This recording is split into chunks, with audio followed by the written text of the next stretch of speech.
Okay, so hey guys, and welcome back to another Axel 72 video, and I'm back on the camera here. I'm going to be trying to do this as often as I can, as well as it works, as long as it works well, and depending on if I'm elsewhere recording videos. But for now, this is going to be the setup, and I hope you like it. If you dislike it, you prefer the older type of videos where it is just me talking, put that in the comments. I promise I won't get offended.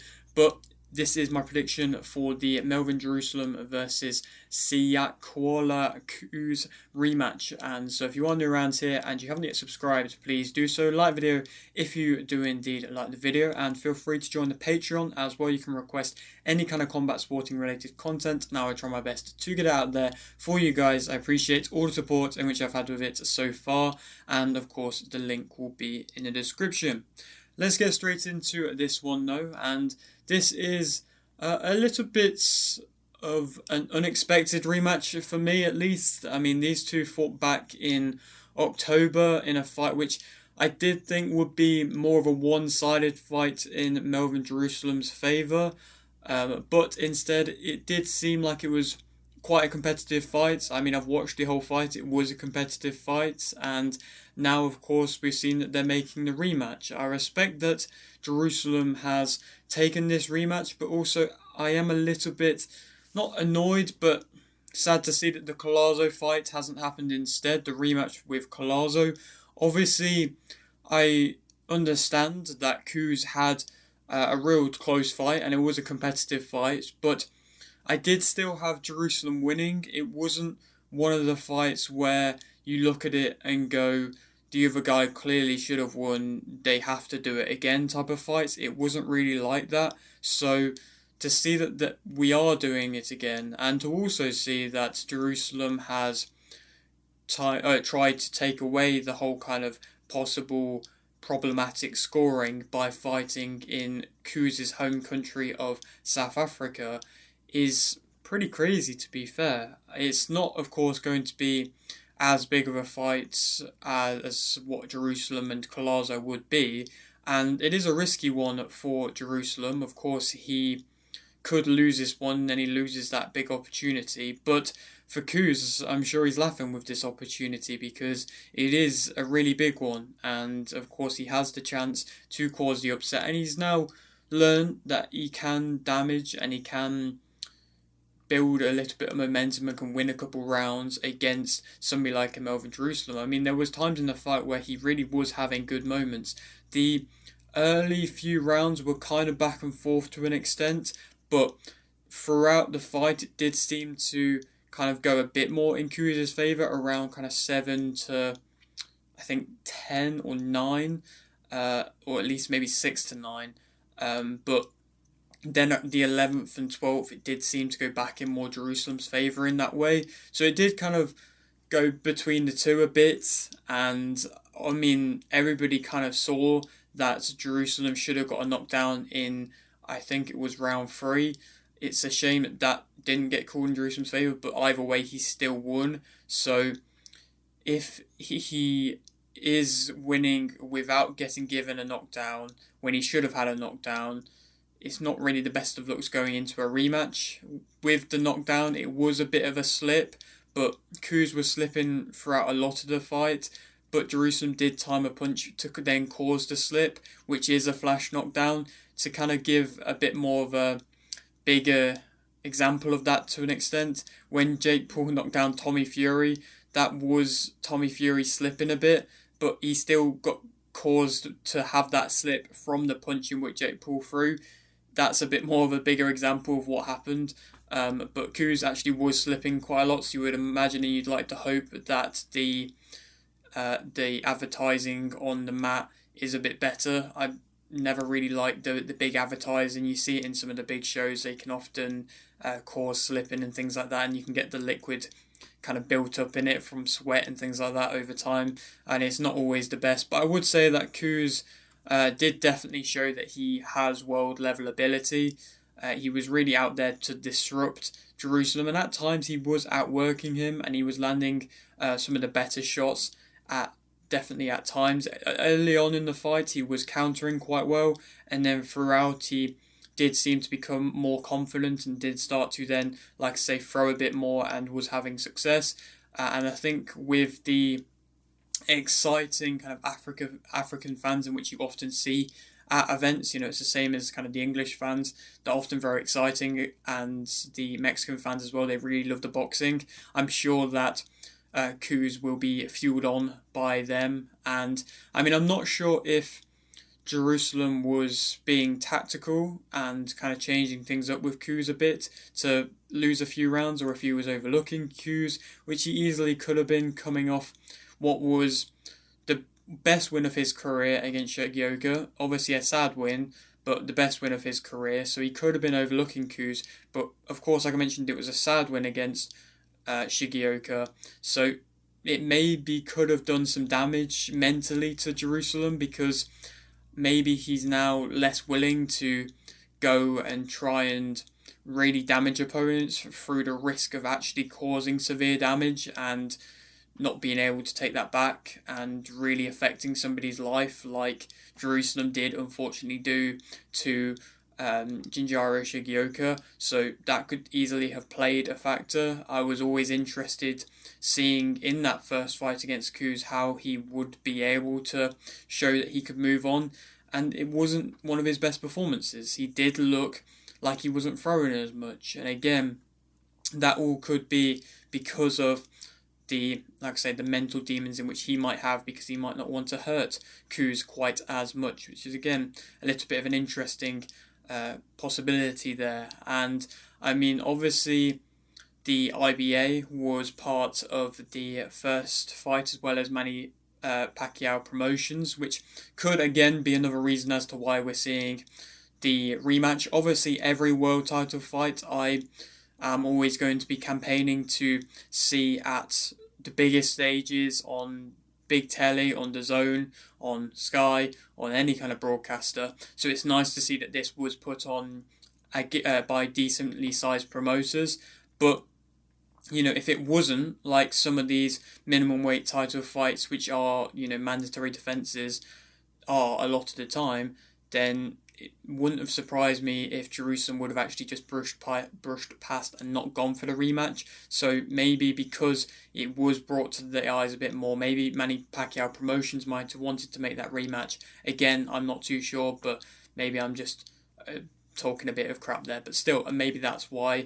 There is a 9-year age gap between the two of them, which obviously could play a factor. I mean, Jerusalem isn't really old. I think he's 32. I'm not too sure exactly how old he is. He's in his 30s, and Kuse is in his early 20s. So there is a age gap. It's not crazy, but there is one.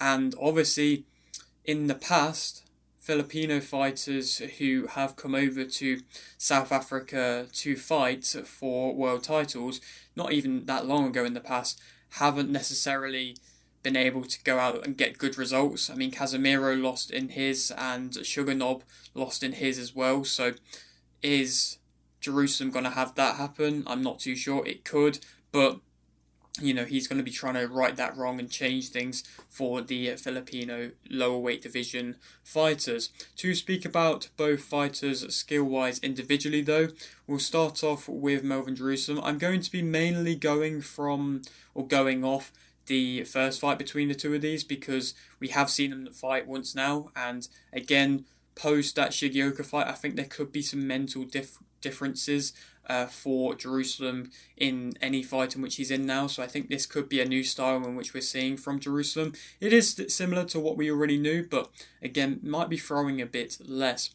So Jerusalem as a fighter, he moves well. His movement was pretty good throughout the entirety of the first fight, not just going around the ring, but going kind of back with short steps, and also exploding himself in was all coming from good footwork.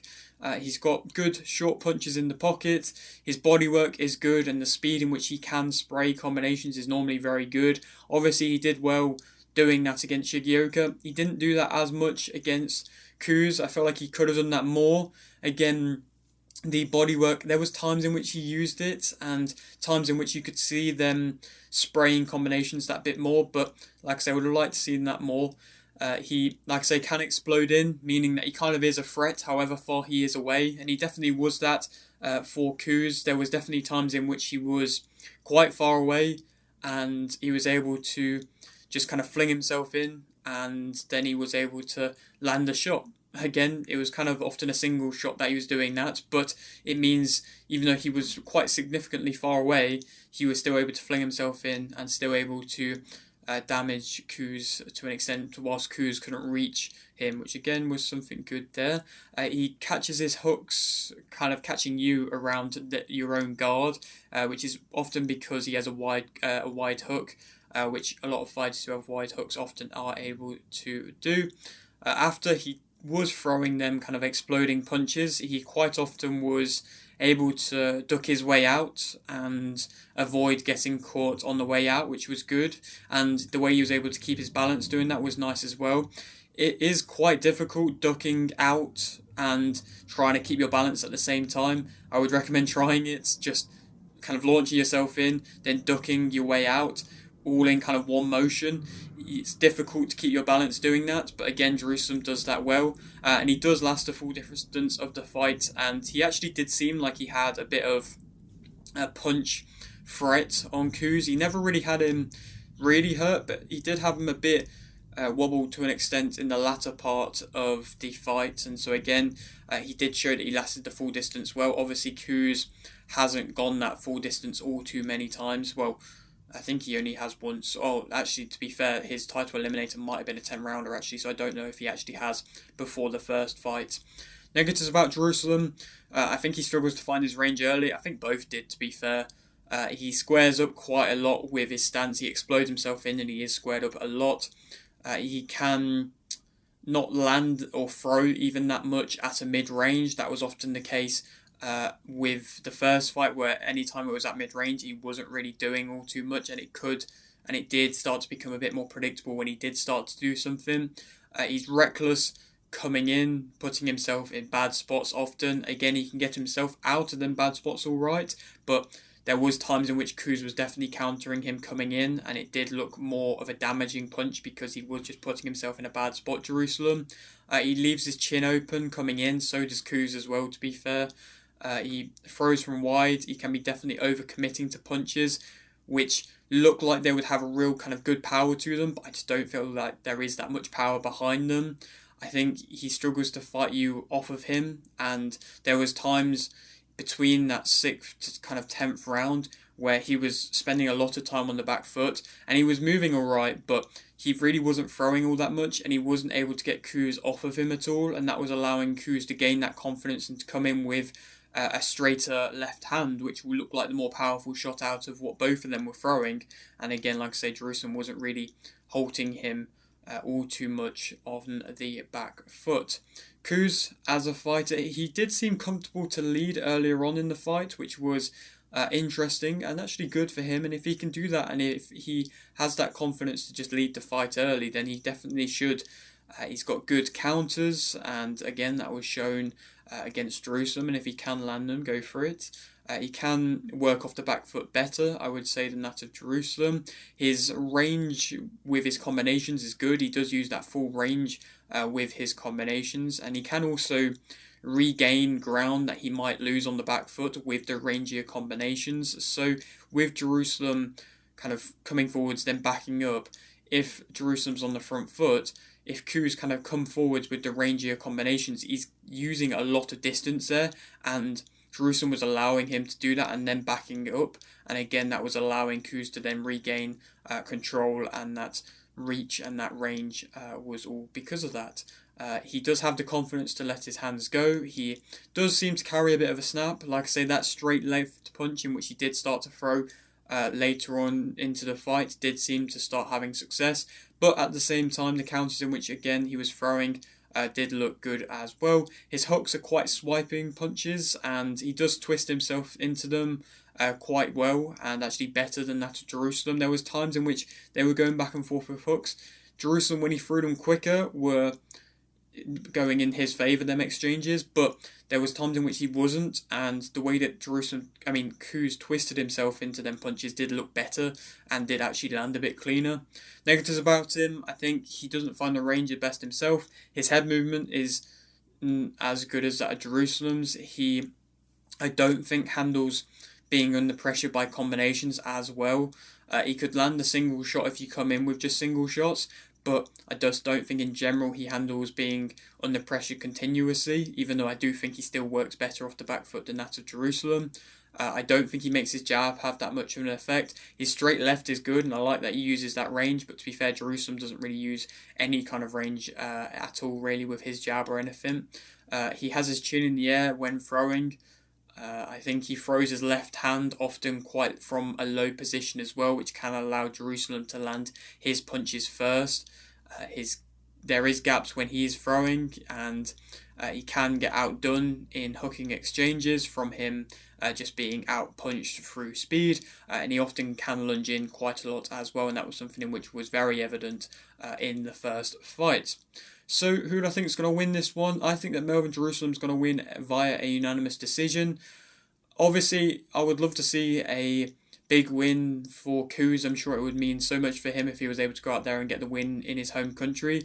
But I think that Jerusalem will win, and I think he will get that decision. I don't think he is going to stop him. Jerusalem has said that he wants to go out and get the stoppage, which, shows that maybe he isn't unable to do so, but I think he isn't going to be able to. I don't think he has that kind of same snap in his punches, but I think if he does put on more pressure on the front foot, I think he's shown that he can go the full distance and even have a bit left to give. So I think if he does go on the front foot, throw combinations work, I think he can have success, and I think he will have success more continuously. Kuse might catch him with one or two, but I think if he uses his hand speed better, I think he'll be able to land more, and I think his body shots and his body work would be more significant than that of what Kuse is, and I don't feel like if Jerusalem allows Kuse to come onto the front foot, then I just don't think he has to allow him to do so. I think he will be allowed to have that front foot for longer, and if he, like I say, continues to throw fast combinations, he'll be able to have it for the whole of the fight,